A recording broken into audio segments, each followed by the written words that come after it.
सगळ्यात मोठी बातमी कॅबिनेटच्या बैठकीत एक देश एक निवडणूक प्रस्ताव आल्याची माहिती मिळतेय। केंद्रीय कॅबिनेट बैठकीमध्ये हा प्रस्ताव आल्याचं सूत्रांनी सांगितलेलं आहे। याविषयी एक सगळ्यात मोठी आणि महत्त्वाची बातमी, एक देश एक निवडणूक हा प्रस्ताव मंजूर झाल्याचं देखील सूत्रांनी सांगितलेलं आहे आणि कॅबिनेटच्या बैठकीत हा प्रस्ताव मंजूर झाल्याचं देखील कळत आहे। प्रमोद जगताप आमचे प्रतिनिधी आपल्या सोबत फोन लाईन वरून जोडले गेले आहेत। प्रमोद, आपण बघतोय की केंद्रीय कॅबिनेटच्या बैठकीत हा प्रस्ताव मंजूर झाल्याचं कळत आहे। बरोबर आहे, खूप मोठी बातमी असं आपल्याला म्हणावं लागेल, कारण वन नेशन वन निवडणुकीचा प्रस्ताव मागच्या काही दिवसांपूर्वी तयार करण्यात आलेला होता। देशाचे माजी राष्ट्रपती रामनाथ कोविंद यांच्या अध्यक्षतेखाली खरं तर सरकारने समिती बनवलेली होती आणि त्या समितीच्या अंतर्गत एका देशामध्ये एकाच वेळी सगळ्या निवडणुका घेता येतील अशा पद्धतीची चर्चा देखील त्या समितीने केलेली होती।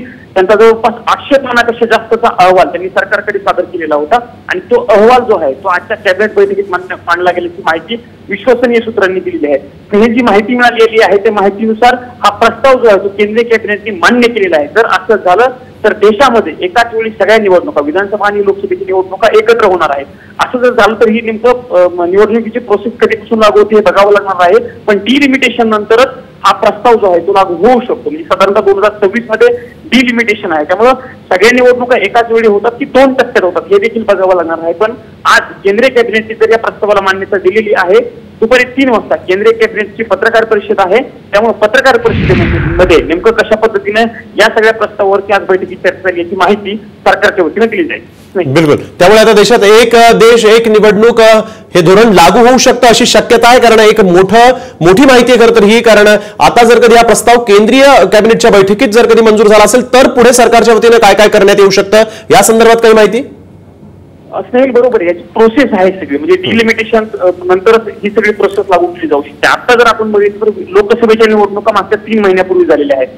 2029 मध्ये पुढच्या लोकसभेच्या निवडणुका आहेत, त्यामुळं 2 टप्प्यामध्ये निवडणूक होईल का याची देखील चाचपणी होऊ शकते। असं जर झालं तर विधानसभेच्या निवडणुका ह्या 2 टप्प्यामध्ये होऊ शकतात। म्हणजे आता ज्या पुढच्या काही काळामध्ये येणाऱ्या विधानसभेच्या निवडणुका आहेत त्या विधानसभेच्या निवडणुका एका टप्प्यामध्ये आणि लोकसभेच्या निवडणुकीसोबत राहिलेल्या, म्हणजे 2029 मध्ये दुसऱ्या विधानसभेच्या निवडणुका, अशा 2 टप्प्यामध्ये निवडणुकीची चर्चा देखील होऊ शकते।